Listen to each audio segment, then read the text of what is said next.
People hear my story and think this guy is sadistic. I realized how the brain works. I figured out how the brain works. I'm a scared kid, and that's what gives me so much power. I had no foundation, and I built this off of just researching the mind.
Those dark moments, that's what people, how are you able? Man, I couldn't. I was a junior in high school. How are you able to write like this, man? I go to such places in my mind and I study the darkness.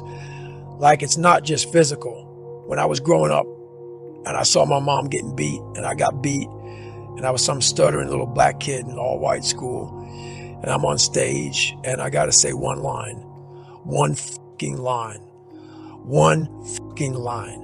In line in front of 15 people, and I walk off stage, come with a stutter, all those insecurities and all those things, man. I used to go home and cry. I'm like, my God, man, I'm all fucked up. As I got older, we got to study this shit, man. The only way we're going to get through this, if we study it. So every time I'm in a dark moment and life's up around me, whether it be physical or just life, I get in it, man, with a pen and paper. I'm like, okay, this sucks. I can feel like I'm losing my shit. Let's come out of this mother of genius. I studied the black matter of the mind, the dark matter, like fucking Stephen Hawking. I said it right. That motherfucker studied the space. That's where I consider myself, man. And so many people get it wrong. And I don't give a fuck, man. You can't for me. I cannot help people. There's a lot of cookie cutter shit out here in this world. Discipline, wake up early, take a cold shower, this, that, whatever. It's all bullshit. What they don't teach you within the cookie cutter is like our minds are like a garage. And the garage, if you open a garage, it's all cluttered up. It's off. You can't put your car in there. You got boats and you got kids, toys and shit everywhere. But if you organize that garage and you put everything as rightful spot, you can pull that car in there. You can put 2 cars in there, put bikes in there. And that's like with the mind. People talk about discipline, determination, repetitions, and all this shit. Consistency. Why people fall off the wagon so often is because their mind is full of shit. There's no room in that mind for discipline. There's no room for consistency. They may do it once or twice, but then the mind takes over and that cluttered garage comes in. And then it's like a circuit breaker, man. A circuit breaker just overloads, sparks in our minds. That's our mind, man. It's like a circuit breaker that's so much shit in it. You keep on loading it. You can't put any more into it. So I talked about in there, man, so much about clearing space in so then you have room for all those discipline, waking up early, taking those because they do mean something, but we don't get to that dark matter that's keeping you from clearing out that mental garage. Let me teach you the real life, how it really is. The reason why you're a loser and the reason why you're not fucking making it and the reason why you're trying to go through I go to all these conventions, speak all the time. I look in the fucking audience and these people sign up every year to go to convention, thinking they're going to learn something fucking different. No, you're lazy. You know exactly what to do. Because even me, in my state of, I can't read and write, I knew exactly what to do. It just sucks doing it. It sucks to do it. It sucks to wake up every morning of your life and say, God, man, I'm not smart. So guess what I gotta do? I gotta study the same shit that I got one of the highest scores in the nation on, and do it again. It's not just there. It's not just there permanently for me. So yeah, it's all stick. It's all stick. The only carrot you have is like, maybe, because whenever I take these tests that are real hard, in the back of my brain, it's like, the good chance you're not going to make it, Goggins. This ain't you, bro. This ain't you. You weren't born like this.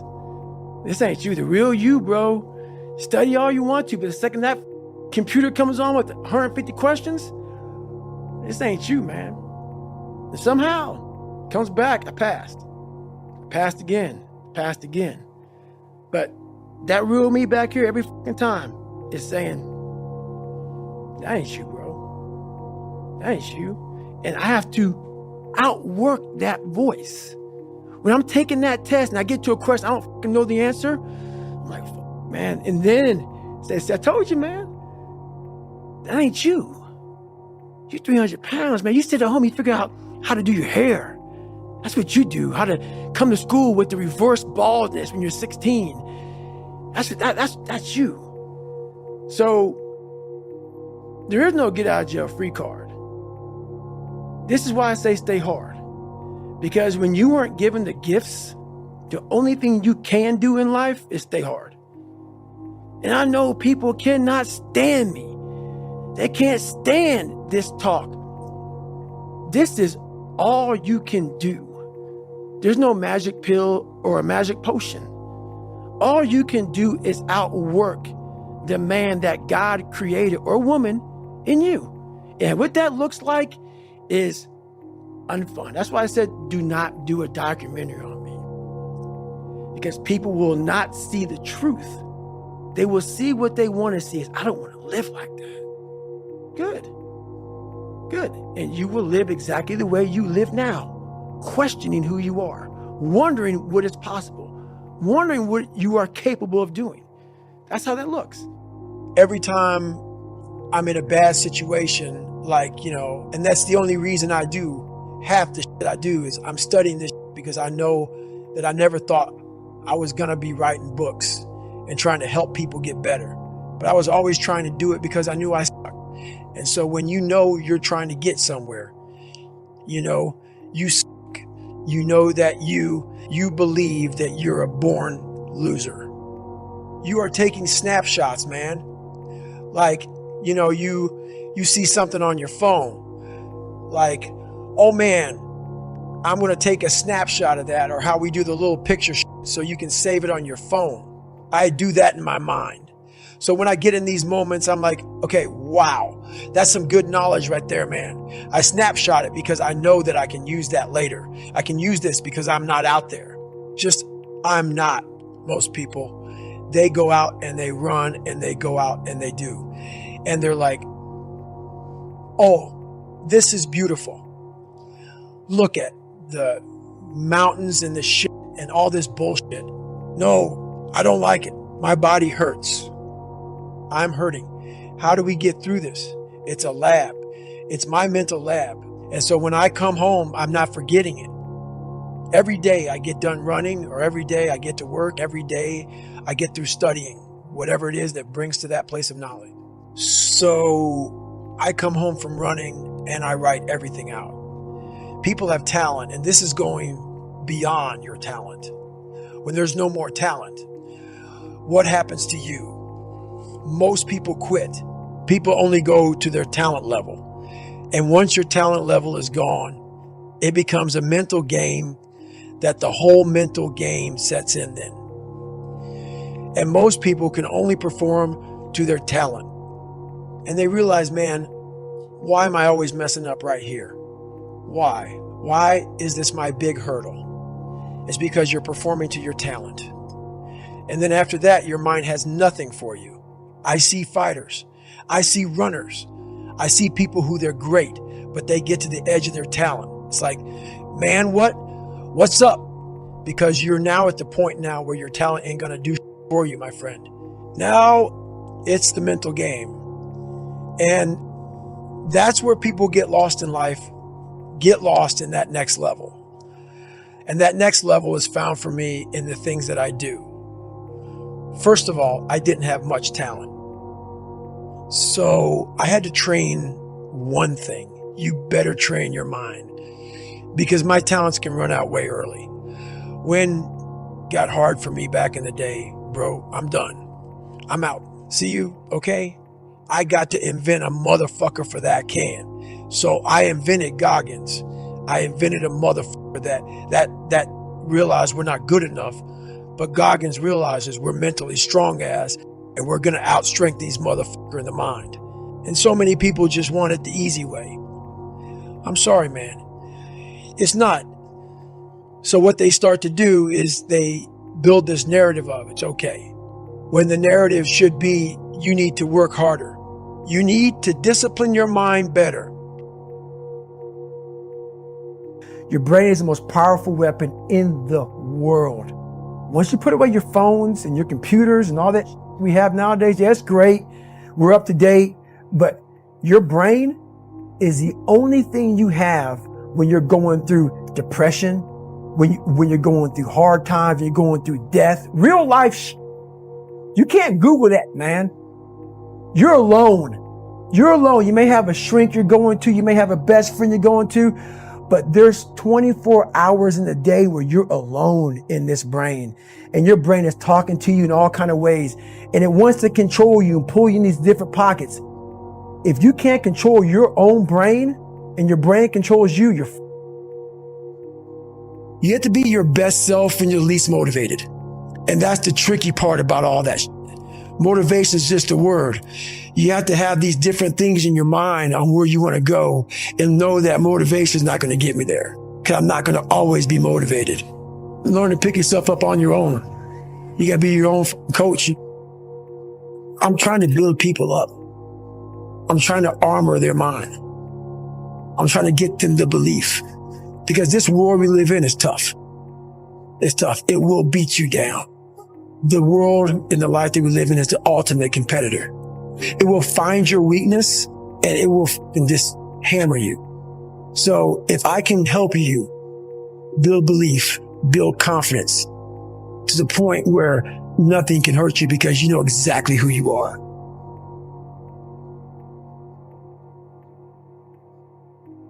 Being ashamed is one of the biggest things that kill people nowadays in their minds, kill them from moving forward. I'm ashamed of myself.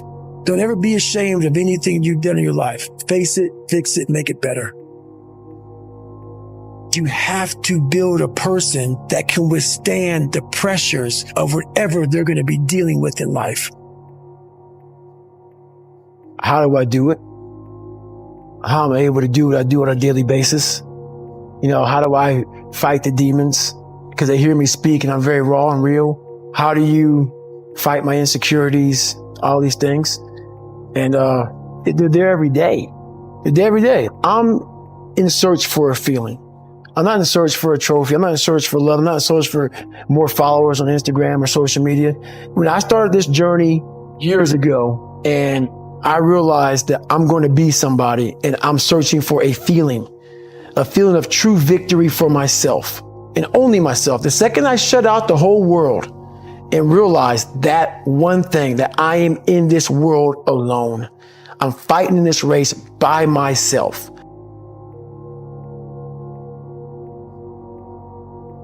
Yeah, I'm all about people. I'm all about team. I'm all about that shit. But I'm really all about right now and in my life, no one knows the real truth about me, how hard I really go. I don't care if anybody knows. I don't want anybody to know. I'm an introvert. I live an introverted life. And I love that about me. That right there is my fuel. Is I know that there's really no one out there grinding like me. And if they are, so be it. If I know about you, I'll make sure that I up my game. That's what the mentality is all about. My whole thing is a mentality thing. I view myself as the weakest person on the planet Earth. I was just an insecure, scared kid. And the only way I could find myself was through putting myself through the worst thing possible. My goal in life was to, in my mind, believe I'm the hardest man alive. And that's why the whole thing is can't hurt me. That's what it's about. It's about whatever you think you are, you have to make that dream a reality. But that's where the hard part is making that dream reality. That's where the hard work comes. That's where people know, how do you keep grinding every day? You have to make those insecurities, those fears. Like when I was 300 pounds, I didn't have any drive. I'm going to go be a Navy SEAL. What kind of stupid shit is that, 300 pounds? There wasn't like a drive to go be a Navy SEAL. I was an insecure, lying kid, afraid. I had to look at my insecurities and in my fear and find drive in that. We're all looking for passion. Passion's all around you. You have a whole stack of it all around you. It's your insecurities, all that shit. You got to dive deep in that shit. It's all in there. All the energy and fuel you need is right in yourself. It's all there. You got a lot of stuff to do to overcome. And, that's where I found it. I found it right there in my own insecurities. I found drive in my own insecurities. And that's the most powerful thing in the world. When you can find drive in your own doubt, fear, insecurities, you become very unstoppable. We're all being tested, and that road to success is a bumpy ass road. Has potholes, nails, detours, and shit. A lot of you are gonna die with a nicely preserved body. No plates, no bad knees, no bruises, no scars. You also have an empty resume. Don't be afraid to get scars. The scars show your willingness to get to the other side. They show your failures. They show your willingness to start from scratch. They show what you're willing to do to go the distance, to see what you're capable of.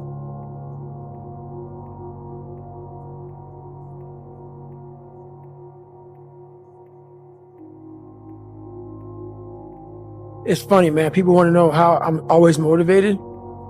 It's the unseen work. Like, I'm out running at 2 o'clock in the morning, 1 o'clock in the morning, in the gym, long sessions by myself. That's real. How I'm able to just extract dopamine, the good dopamine whenever I want. Man, I've trained 99% of my life alone. No one pat me on the back. I did all of the work alone. And while I'm still hard on myself, I know what I did. So whenever times get bad for me, people, all this, who's gonna carry the bolts and that's real.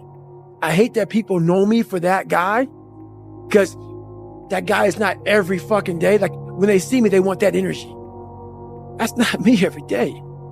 I can extract it immediately when I need to, because when you train alone, and I lived alone for so many years in this misery, and you're able to get out of it by yourself, I can take myself to such a level of real passion and purpose. And like, the feeling I get is something I can't even explain by myself. I don't need anyone. That's why people come to me to motivate them. No one can motivate me.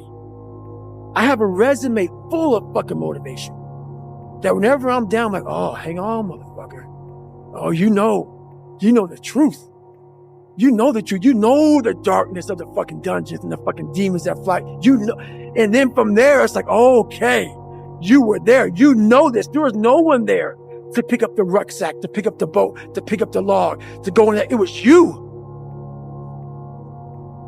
For too long in my life, I wanted to be accepted. Growing up, I lied. I fucking did what I could. If you fucking like UFC and I didn't, I love it. I love it, man. Let's go fucking watch it, man. Be my friend. Be my buddy. That fucking weak ass shit. I found out through this path of life. Who is David Goggins? Who am I? So going through I did it alone. There was no fucking trophy on the fucking wall on the mantle. That trophy's in my fucking brain. No one helped me get there. No one paid my fucking bills. No one did shit for me. No one ran those fucking miles, lost that fucking weight. I suffered on my own and developed this man who said, it's who I am, man. A very competitive, ultra competitive dude that take it what you want, man. I call that personal sovereignty. Exactly. There's not a lot of people that have that. That's me. There's a lot of people that change who they are depending upon what people want from them. And that's me. Yeah. That's important, man. Most people struggle their whole life to find out who they are. Struggle their whole life to find out what defines them, what they actually enjoy and what they don't. You start putting yourself in situations that suck, you'll find yourself. You'll find it real quick.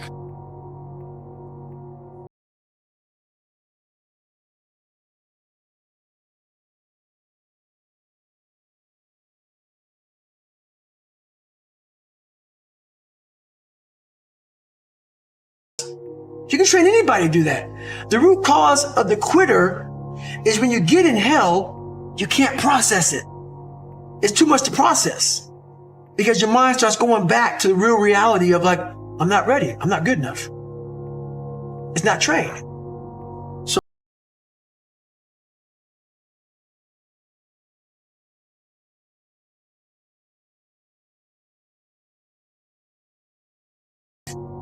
So I became a practitioner of the mind. The mind's a very powerful thing. It has a tactical advantage over you all the time. It knows your fears.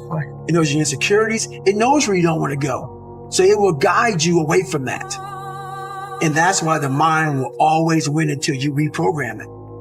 It will always win until you reprogram it. Because the mind controls you. Why is that? It's your fucking mind. It's your mind. Because all those things that happen to you in your life, all those bad things, all those things that you blame other people for, they're now yours to own. You got to figure out a way to reprogram your mind to get outside the box. What would your life be like if you decided not to care what people thought of you? What would your life be like if you decided to give up some of your fears? What would your life be like if you decided to become courageous?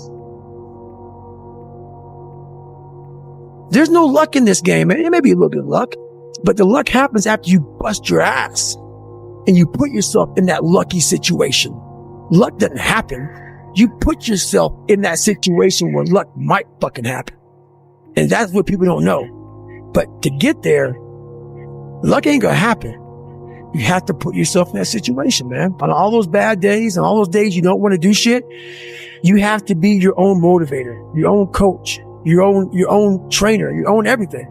So to do that, you have to come into work, and work is whatever your work may be, ready to go. And what that means is you may have failed miserably yesterday, but you come to work like, man, you just lost everything. How the hell are you just fucking damn motivated? Because this is what it takes. This is what the fuck it takes. You're setting goals you know you can reach. And when you do that, that fear, that insecurity, that doubt, that's where you grow. He's not getting that. You must always set goals that you think you cannot achieve. And then there you get better. Stay hard. I think that so many people are so disconnected from themselves. They're operating on autopilot. They're reacting to their environment. That's the big thing, man. And that's why it was important for me to finally realize, stop being all these fake people I used to be. Stop being afraid.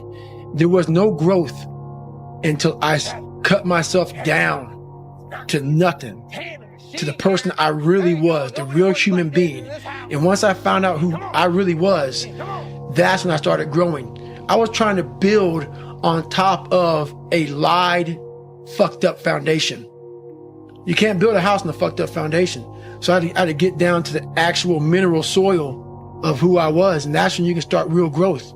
And what is the role that suffering plays in that, or the willingness to suffer? It starts to peel all those layers away, all those artificial layers away. If you're willing to suffer and go back in the grind, that internal dialogue you have with yourself when you're in misery and you're uncomfortable, it's a real, scary, unfiltered, no lying dialogue between you and yourself.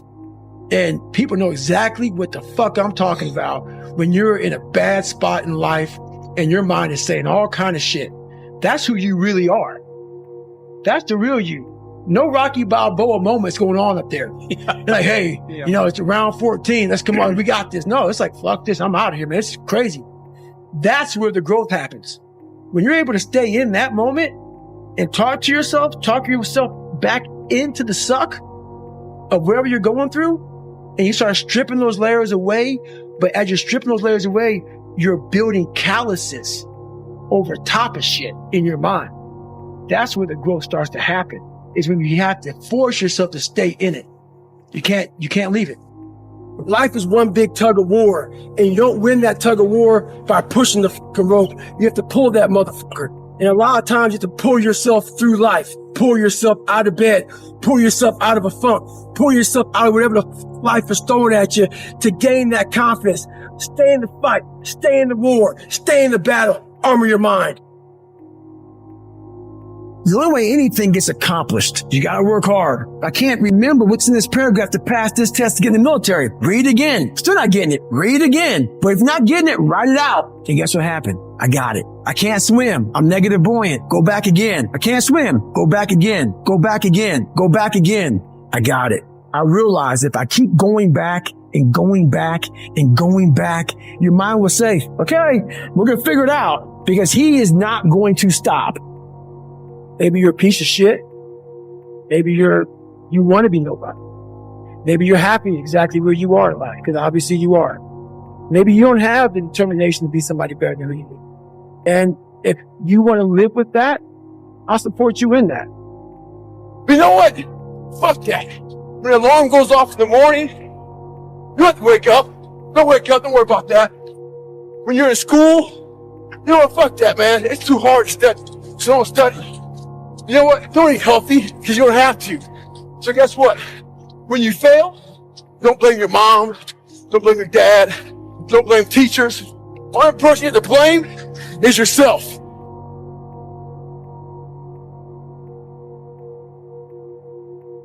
When nobody's watching, in those early mornings, when it's dark, it's wet, it's cold, you feel tired, you feel sore, it's warm on the couch, what do you do then?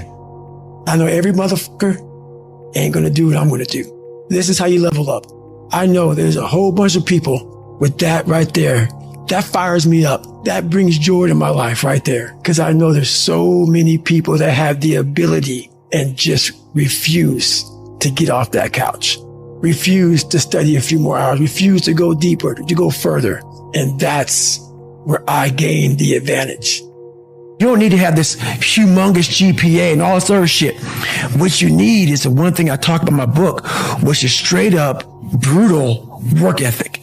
You have to be willing to outwork everybody in the world. And that's the hard part. That's the hard part. This isn't like some 5-step process where you can do these 5 steps. You're going to end up with this magical world. No. I'm basically teaching you how to callous over your victim's mentality. I'm teaching you how to, like I did 67,000 pull-ups in training for the pull-up record. I was seriously callousing my hands to protect them. What I'm trying to do with people is teach them how to find more of themselves to where they empower themselves. I'm all about the underdog. If you want to be great, you want to be the best motherfucker ever at what you do, you're going to be misunderstood by everybody because you're going to be so fucking obsessed and so driven to get there. That's what it takes. Every second of your fucking life. Anybody says balance? Yeah, balance is important for a lot of fucking people. It is. But if you want to fucking go to that edge where people do not like you, don't understand you, question everything you fucking do, you've arrived. When you are misunderstood to the point where fucking people think you're psycho and you're nuts and you're this and that, why are you in the fucking gym at 1 o'clock in the fucking morning? You just got to doing an op for fucking 13, 14 hours at the Ranger School, man, at the gym. What's wrong? You will never understand what is wrong with me. And that's why I'm so fucking glad you don't. Because I'm in the right fucking spot. When people don't understand you anymore, you're in that spot of obsession and drive. Where people are like, what the fuck is wrong with this guy? I don't want to talk to you, man, because you're not going to get it. I realized that God wasn't going to give me a get out of jail free card. And from the time I was born and to the time I was 19 years old, my life had these hurdles. I constantly hit obstacles, obstacle after obstacle after obstacle. And I had to figure out how to manage suffering, how to deal with it, because it'd be part of my life forever. At least that's what I thought. So in order to deal with it, I had to be able to conquer it and overcome it and deal with it and know that in this suffering, there has to be some kind of growth. With every obstacle, I look at it as friction now. Without friction, there is no growth. You have to have friction in your life to grow. So I start looking at all these different things versus the woe is me mentality. Like, oh my God, look at my life. My life's so, I come from this family. I'm being beaten. I'm being abused mentally, physically. I start looking at it as the perfect trial ground. So I had to flip it upside down and say, okay, I'm suffering tremendously, mentally. Use this to your advantage versus your disadvantage. So that's what I did. Versus looking at it as like, oh my God, woe is me. I'm never gonna get out of here. I looked at it as, okay, hang on a second.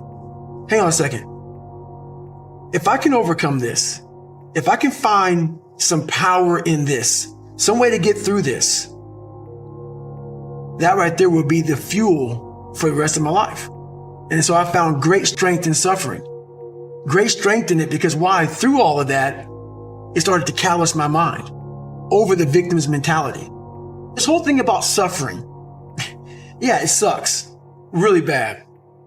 Really, really bad.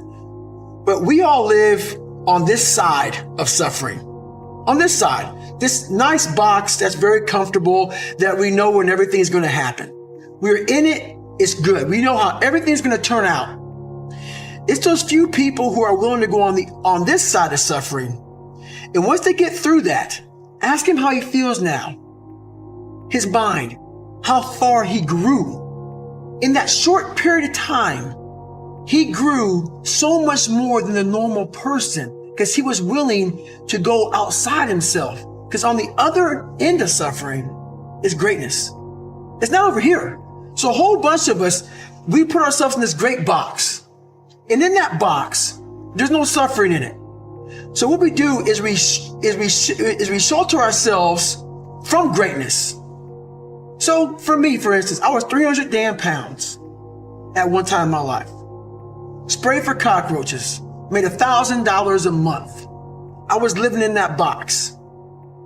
I would sometimes look over the box and I saw hell, suffering, storms, avalanches, tornadoes. I don't want to go over there, but I knew if I can get through that mentally, on the other side was a 185-pound person who's a Navy SEAL, went through Ranger School. Only person to do this, only person to do that, only person to do this. But that's through all of that. All that I have to go through. So you peek over the box and you go back in and say, oh, I'm okay being 300 pounds, making $1,000 a month. Right. I'm okay over here. And on the other side is where you start to really start your journey. People think they start their journey because they're born. No, there's a lot of people in graves who have lived 100 years and have never started their real journey.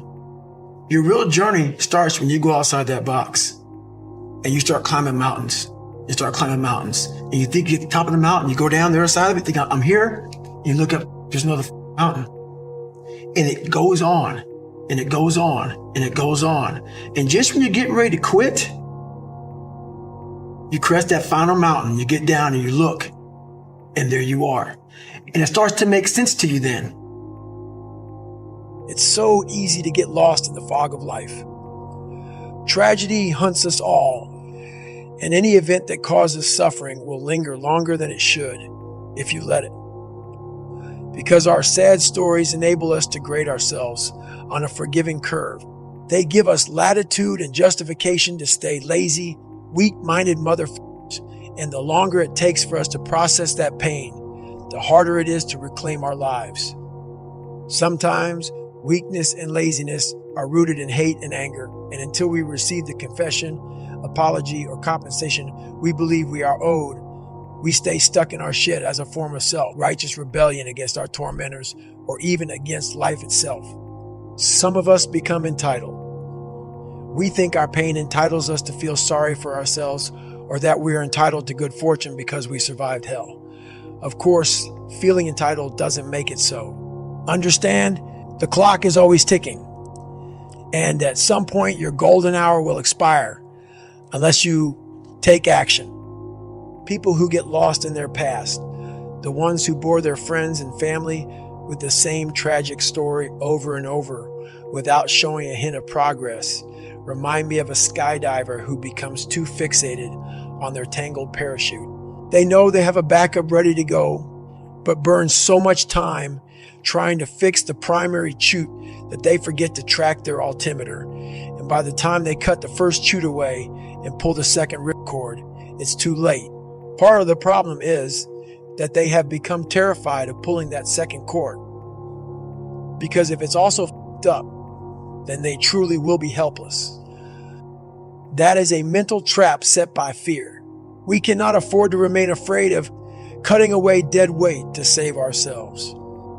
I was that skydiver for far too long. My father was violent. My mom was broken. I was bullied, laughed at, and misunderstood. Check, check, and checkmate. And yet, I was breathing free, and I was not bleeding. Physically, I was alive and well, and perfectly capable of cutting all of that bullshit away. I'd wasted way too much of my life telling myself the same sad story. I needed to move forward. It was time to write something new. If an act of God or nature tore your life apart, the good news is that you really have nobody to blame. Yet, the randomness of it all can feel so personal, as if you've been marked for doom by the fates. If you feel wronged by somebody else, you may be waiting on a confession or an apology in order to move forward. But I'm sorry to say the apology, that tearful confession you've been dreaming of, will never come. The good news is you don't need anybody else to free you from your trauma. You can do it on your own. My father never apologized to me. Nobody ever said sorry for anything I went through. I had to come to the conclusion that while I didn't deserve any of it, I was my main problem and primary obstacle. I'd given Trunnis Goggins all of my power. I had to take it back. I had to diffuse my demon. I had to shrink him down to the lowly, pathetic figure he was by, humanizing him. Just as there was no other way to come out of the gauntlet that was my childhood except f***ed up, I had to see that he was a mortally f***ed up piece of shit because of what he went through. Once I understood that, it was up to me to either do the hard work to break that cycle or stay cursed. Like medics on the scene of a car accident, we all must act with a sense of urgency and tune into that ticking clock in the back of our minds. Because there is a drop dead time on everything we do in life. All our dreams and visions come with expiration dates etched in invisible ink. Windows of opportunity can and do close. So it is imperative that we do not waste time on both. None of us have any clue what's coming for us or when our time might run out, which is why I do my best to ignore anything that is counterproductive. I'm not suggesting we act like robots, but we need to understand that forward motion gives our lives momentum. We need to remember that sometimes chaos will descend and a clear highway can be wiped out by a flash flood in the blink of an eye. When that happens, a lot of motherfuckers look for a cozy place to hunker down and hide out until the storm passes. I'm only human, they say. When holy hell rains down upon them and they feel drained and powerless, they cannot conceive of a way to keep going. I understand that impulse, but if I had succumbed to the "I'm only human" mentality, I never would have dug myself out of the deep hole I was in at 24 years old. Because the second you utter those words, the white towel is fluttering in the air, and your mind stops looking for more fuel. I didn't know for sure if I'd ever find my way out of the darkness. I just knew that I could not throw in the towel, and neither can you, because there is no towel in our corner. There is only water and a cut man. And if those are your only options, you have no choice but to keep fighting until you overcome every last thing that once held you the back. You have been preoccupied by bull for way too long. It's time to switch your focus to the things that will slingshot you forward. For some reason, God put me in almost every up situation on the planet Earth. So when I talk to people, it's not sugar-coated, because I'm not saying it from I was 175 pounds my whole life. I don't say much to those people. Maybe you're a piece of shit. Maybe you want to be nobody. Maybe you're happy exactly where you are in life, because obviously you are. Maybe you don't have the determination to be somebody better than who you are. And if you want to live with that, I'll support you in that. If you're good with being who you are, that every day you wake up and every day you smell like shit because you can't wash your body well, and your skin's messed up because your health's so bad, and you can't put your clothes on right, you need help with that. You need help, like when I was doing, I need help wiping my ass. That makes you feel good? Nothing I can say to you. If every day you wake up with this, see, people are haunted, but they obviously like horror films because they keep watching the same movie. I don't like horror films. A lot of people like horror films. So I don't say much to them. I say exactly what I said to you right there, because I was once you. I didn't like horror films, so I changed it. Some people are just, they become, like you said, it gets real small when you're lazy and you're fat. Their will is so small that they don't have any, and you can't give it to them. There has to be something. This is what I'm talking about now, because this isn't a hack. This has to be in you. Something in you has to wake up. And usually the only person that can wake it up is you. Sometimes you can read a David Goggins book, because I was all this and then a lot more up. But if you don't have a little flame, just that just barely, you're done.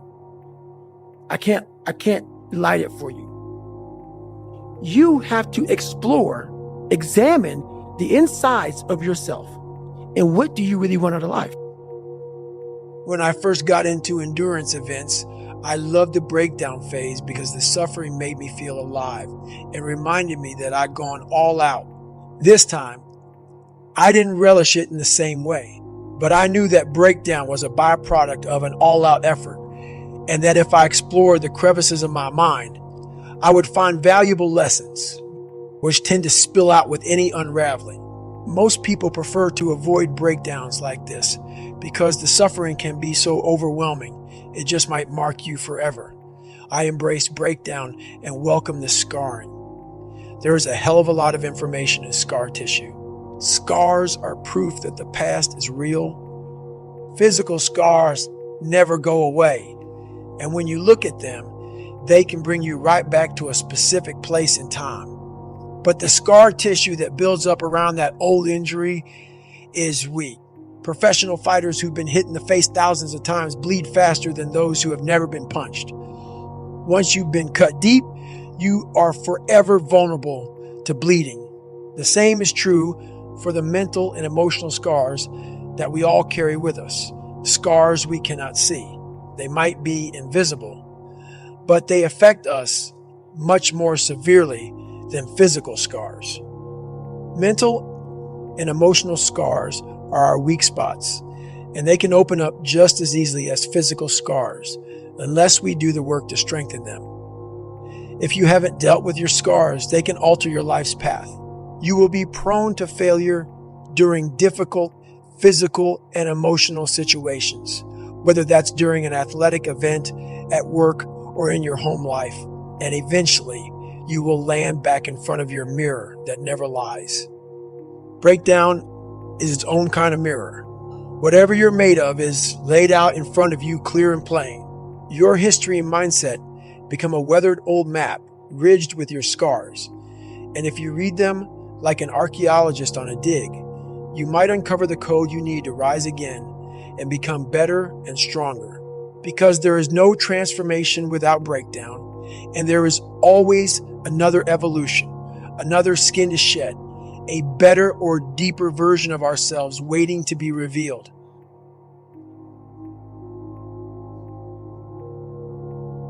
People hear my story and think this guy is sadistic. I realize how the brain works. I figured out how the brain works. I'm a scared kid, and that's what gives me so much power. I had no foundation, and I built this off of just researching the mind. The feeling you get is basically invincibility. You realize that you can't do it all the time.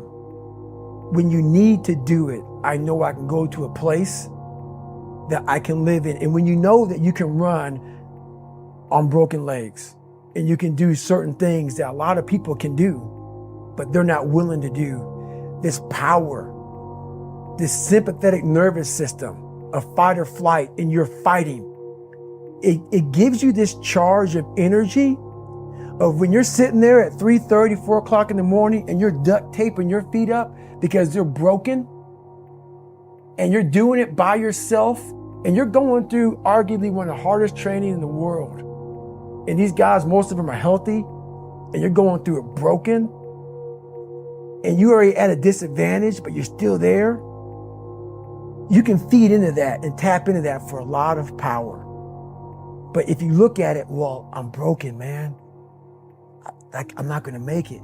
But if you look at it as, man, I'm broken and I'm still here. And I'm fighting, and I'm going to find a way to get through this because I have no other place to go. It gives you a lot of power. When things start to suck really, really bad, my brain and a lot of people's brain, they don't go to your dad beating you up. Your brain says, we gotta get the out of here. This is miserable. So anger goes away a lot of times when you're suffering because your brain just says, we got to run. We got to go. So that anger is not popping up saying, oh, I'm going to show them. I'm going to show those people. No, There has to be a much deeper. When I say deeper, it has to be down to mineral soil. It has to be down to that nice mineral soil where nothing can burn. You can't burn dirt. So it has to be down that low, that literally is something in you that's at the core of your soul. But you don't find it unless you spend a lot of time with what you want to be in life. I can't give that to you. Right. You can't give it to somebody. When you find your true passion in life, and my passion for me was like, oh, I want to be, I don't give a Navy SEALs, Army, I don't give a shit. I want to serve my country. I want to be someone that I'm proud of. I want to look at myself in the mirror because I was so disappointed. That accountability mirror I talk about, I was so disappointed in what I saw every day. I wanted everybody to love David Goggins. And a lot of people did. I didn't love myself. But I knew a lot of us want to find peace first. So people say, man, you always talk about this suffering and pain and I'm at peace right now because I went through that. You don't find peace first. If you do, Merry Christmas. More power to you. More power to you. I found peace on the opposite end of finding myself. And no one really finds themselves without going through trials, tribulations, suffering, accountability. And accountability is suffering. Being accountable every day for doing right for yourself, for the people next to you, it's miserable. It's hard. So, even the smallest details. I study the darkness. You find no fucking answers in the light. None. It's too happy. It's too nice. We don't need to be taught how to live in happiness. Well, that just comes naturally to us. Happy moments, but the dark times, man. And you can't get there unless you put yourself there. Life will take you there. But when you get into those dark moments, that's what how are you able? Man, I couldn't. I was a junior in high school. How are you able to ride like this, man? I go to such places in my mind and I study the darkness. Like it's not just physical. When I was growing up and I saw my mom getting beat and I got beat and I was some stuttering little black kid in an all white school and I'm on stage and I got to say one line, one fucking line, one fucking line. In line in front of 15 people and I walk off stage, come with a stutter, all those insecurities and all those things, man. I used to go home and cry. I'm like, my God, man, I'm all fucked up. As I got older, we got to study this shit, man. The only way we're going to get through this, if we study it. So every time I'm in a dark moment and life's up around me, whether it be physical or just life, I get in it, man, with a pen and paper. I'm like, okay, this sucks. I can feel like I'm losing my shit. Let's come out of this mother of genius. I studied the black matter of the mind. The dark matter, like fucking Stephen Hawking. I said it right. That motherfucker studied the space. That's where I consider myself, man. And so many people get it wrong. And I don't give a fuck, man. You can't for me. I cannot help people. There's a lot of cookie cutter shit out here in this world. Discipline, wake up early, take a cold shower, this, that, whatever. It's all bullshit. What they don't teach you within the cookie cutter is like our minds are like a garage. And the garage, if you open a garage, it's all cluttered up. It's off. You can't put your car in there. You got boats and you got kids, toys and shit everywhere. But if you organize that garage and you put everything as rightful spot, you can pull that car in there. You can put 2 cars in there, put bikes in there.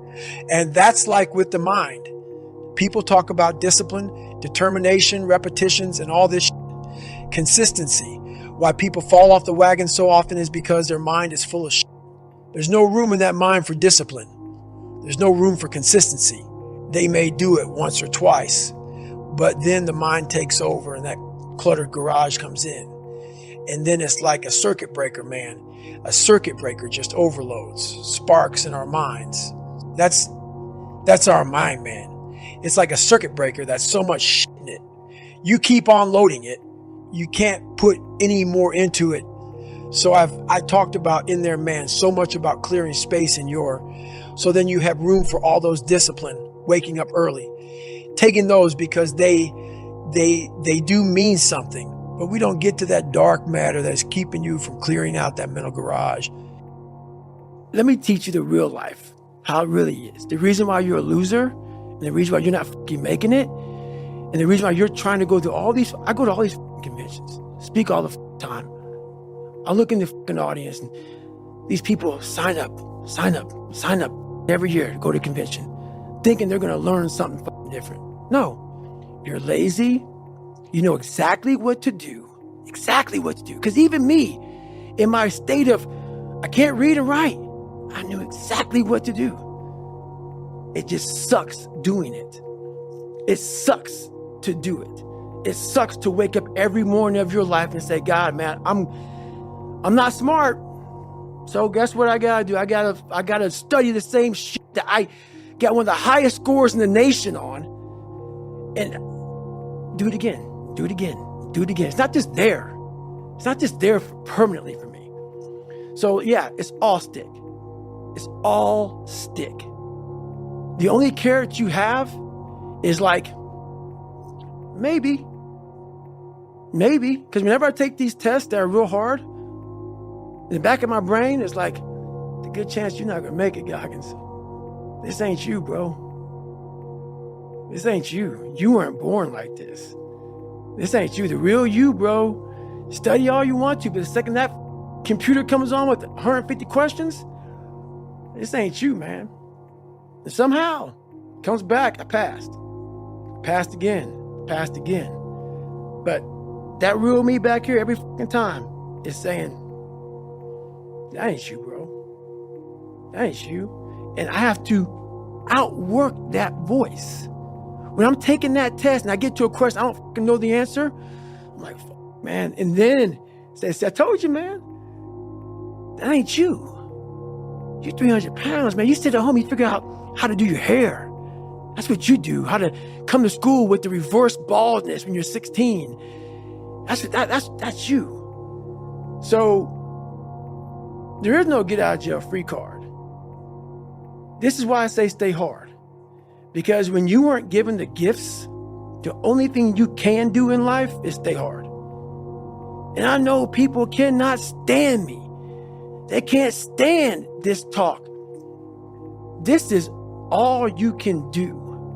There's no magic pill or a magic potion.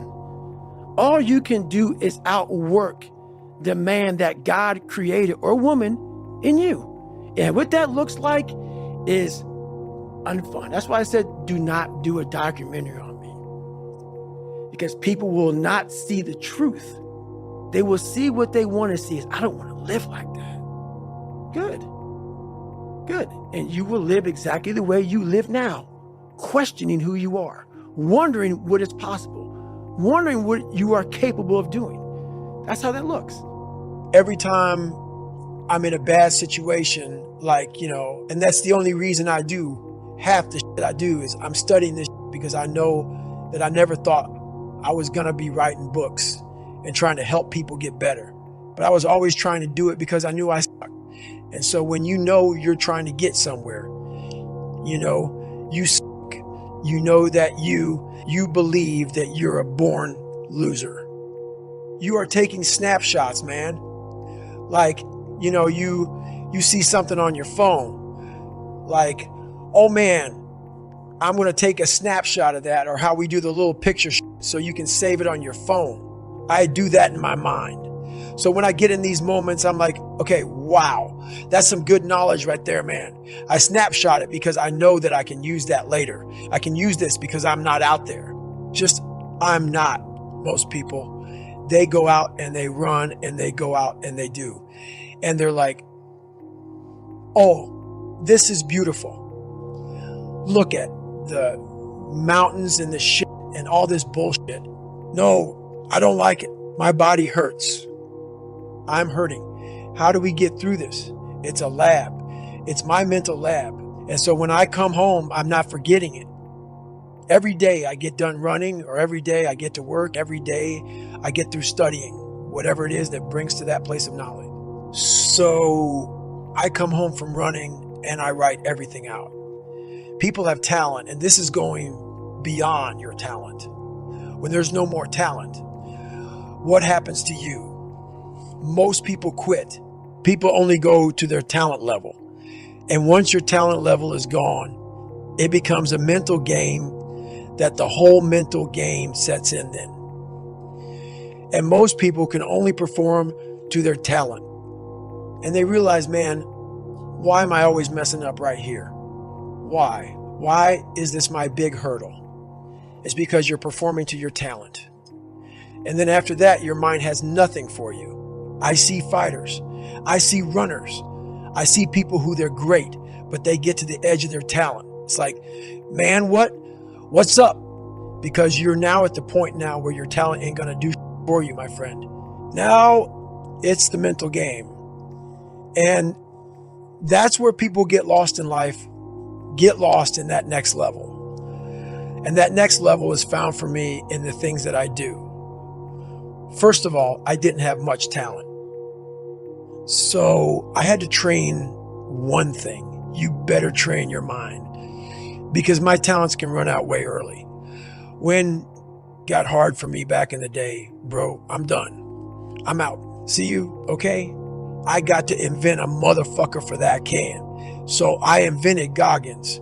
I invented a motherfucker that realized we're not good enough, but Goggins realizes we're mentally strong as, and we're going to outstrength these motherfuckers in the mind. And so many people just want it the easy way. I'm sorry, man. It's not. So what they start to do is they build this narrative of it's okay. When the narrative should be, you need to work harder. You need to discipline your mind better. So no picture of Jordan on the wall. You're not listening to YouTube inspiration video. No. Those would be all your voice anyway. You're not listening to your top 10 favorite songs just to get rolling and then lace the shoes, hit the books. It's all in here. All in there. I used to do that when I was fat. Rocky, I mean, people know that was my thing. Round 14 was my thing. And as I got older and older and older, that started to go away.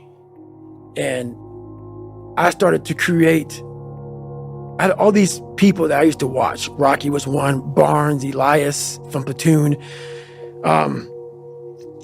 Jack from A Few Good Men. You know, he's on the stand going crazy. I saw a lot of these characters that I looked at and I was like, man, I ain't got none of that. But they were characters. After a while, I lived a life so disciplined that everybody that I once looked to, these fake characters, I built that as a man. And when I was younger, I had this image in my mind of what does a man look like to me? And I got all these people who were badasses, characters. And in my mind, I became that. And that's what kept me going a lot, was I had this pipe dream of becoming a little bit of this and a little bit of that. Because when you have no parents raising you and you have no role models growing up, it's not daydreaming. You start to create a reality like, maybe I can be that. And after becoming this guy, that is the biggest thing I can ever do in my life, is I became that guy. That I once looked at all these guys, now look at myself like, God, who the can do that? I can.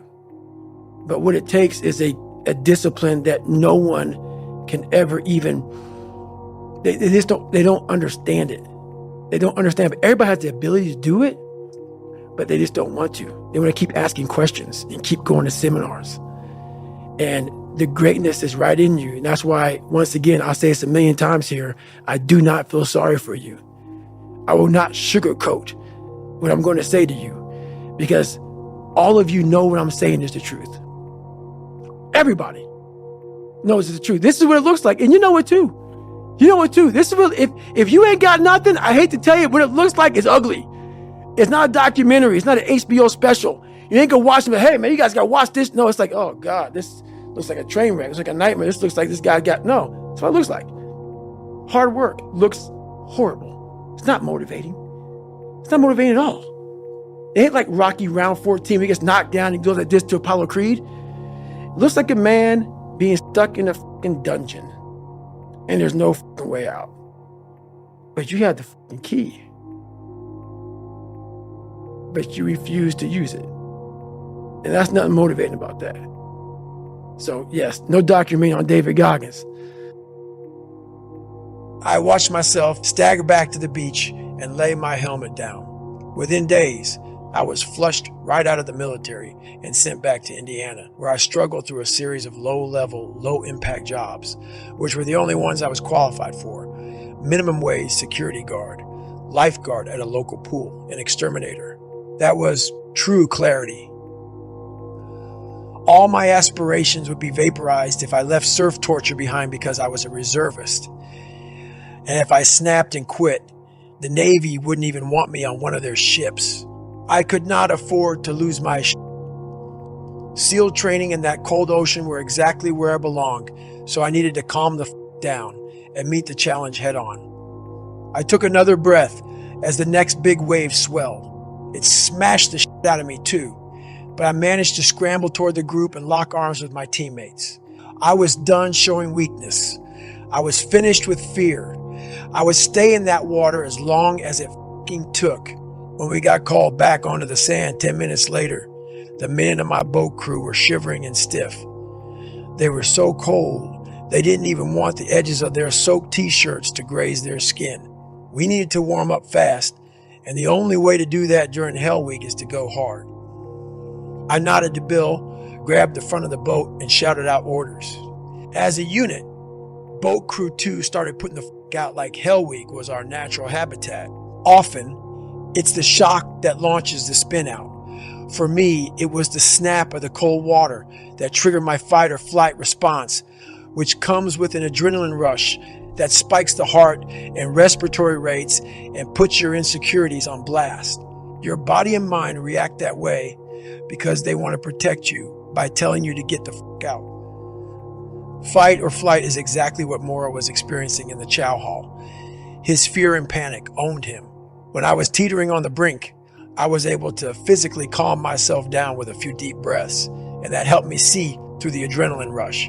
My heart rate was still elevated, and panic continued to creep in, but I'd regained enough of my composure to make a conscious 1-second decision to stay in the fight. That took mental fortitude because the water hadn't suddenly warmed up. I was still cold and miserable and staring at 130 hours of hell. But I was able to see that the life I desired was on the other side of surf torture. I did not cave into emotion and quit. When people do that, they aren't even making an actual decision to quit. It's a default reaction due to stress. I get that it's difficult not to give in to all that emotion, acute pain, and discomfort. All you really want at that point is for it to end. You envision your bed at home and how sweet it feels to lie down with your wife or husband or partner. You know your mom will greet you with a forgiving hug and that your family will understand because they love you no matter what. You know for a fact that they will console and take care of you. And when you're hurting bad or scared shitless, all of that feels way too good to pass up. But you must remember that those images of home aren't actually rooted in love. They are a product of your fear, disguised as love. Mora and I shared the same big dream. We'd both had our worlds rocked. I recovered by dominating Hell Week in a fashion that nobody had seen before. Mora's mind had already unraveled by the time I saw him in the chow hall. He wasn't thinking consciously at all. His emotions were controlling him instead of the other way around. I couldn't help him because by then, he'd already lost the battle. I don't know when he officially quit. In Hell Week, you get so wrapped up in your crew, so engulfed in helping one another get to the other side that after several hours, you might look up and find half the class is bailed out. All I know is that at some point, he rang the bell and lived to regret it. Everything in life comes down to how we handle those crucial seconds. When psychological, physical, or emotional pressure red lines, your adrenal glands go haywire, and you are no longer in control. What separates a true savage from everybody else is the ability to regain control of their mind in that split second, despite the fact that all is still. That's what people miss. Our lives aren't built on hours, days, weeks, months, or years. Hell Week is 130 hours, but it's not the hours that kill you. And it's not the pain, the exhaustion, or the cold. It is the 468,000 seconds that you must win. It only takes one of those motherfuckers when it all becomes too much and you just can't take it anymore to bring you down. I had to remain vigilant and manage my mind for every single one of those seconds to make it. Life, like Hell Week, is built on seconds that you must win repeatedly. I'm not saying you have to be hyper aware every second of your life, but if you are pursuing something that demands all you've got and means the world to you, that is often what it takes. When you are trying to lose weight or quit drinking or using drugs, your moment of weakness can be counted in seconds, and you need to be ready to win those seconds. You could be a medical student who has dreamed of being a doctor their entire life, only to fail a crucial class early on. Overwhelmed with panic, you may be tempted to march straight to the admissions office and withdraw. Maybe you are an aspiring lawyer with a job at a prestigious firm in your back pocket, yet fail the bar exam again, and in the heat of that moment, you abandon your career before it begins. All because you become convinced that you cannot walk back into that office after another humiliation or study for that bitch again, and put yourself right back on the chopping block. While school and professional exams are held in controlled environments, an F can spike the heart rate and trigger self-doubt as quickly as a 6-foot wall of cold water. Sometimes that grade looms so large, especially in a young mind, that it's easy to feel like all eyes are on you and your failure, and that you've fallen so far behind that you'll never catch up. Moments of doubt are unavoidable when we take on any strenuous task. I've used the 1-second decision to regain my composure and win hundreds of small battles during ultra races, on the pull-up bar, and in stressful work situations. And the first step is to mentally take a knee. The best person in any combat scenario is the one who is composed enough to take a knee when the bullets are flying at them. They know they need to evaluate the situation and the landscape to find a way forward, and that it's impossible to make a conscious decision if they or their team is running around like fire ants. Taking a knee in battle is not as easy as it sounds, but it's the only way to give yourself time to breathe through the panic and rein in your spinning mind so you are able to operate. The battle hasn't stopped. Gunfire is still lighting up the night, and you don't have any time to waste. In that 1 second, you must take a breath and decide to bring the fight. When you are in the grip of life and in danger of losing your just think, it's time to take a knee. Get a couple of breaths and flash to your future. If you fold, what will happen next? What's your plan B? This is not some deep contemplation. There is no time to order a pizza and hash it out with your people. This must happen in seconds. It helps to prepare with productive self-talk before you drop into that suffers on your schedule. Remind yourself that nobody is great at every single aspect of any job, at least not right away. And no runner skates through a hard race unchallenged. No matter how bleak it looks or feels, you must stay rooted to your baseline. If you're in med school, your baseline is to graduate and become a doctor. In Coronado, my baseline was becoming a Navy SEAL. Many men buckled under the log during Hell Week, but log PT was easy for me. I had to remember that every time we were ordered back into my own personal torture chamber, the Pacific Ocean. It helps to remind yourself of what you're good at and where you excel, so when you have to engage in something that is hard for you, it doesn't become overwhelming. Tell yourself, I'm good here. I'm great there. This sucks, but it will be over in 20 minutes.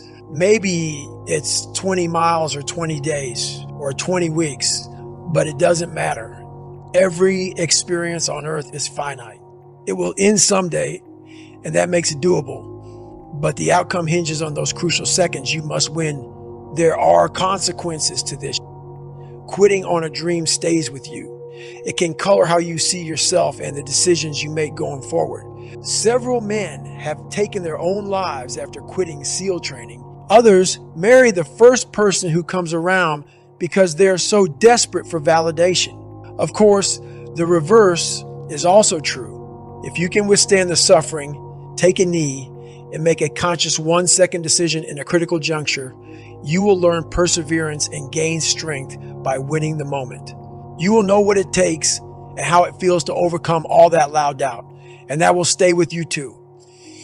It will become a powerful skill you can use again and again to find success, no matter what scenario you're in or where life takes you. It's not always the wrong move to quit. Even in battle, sometimes we must retreat. You might not be ready for whatever it is you've taken on. Perhaps your preparation wasn't as thorough as you thought. Maybe other priorities in life need your attention.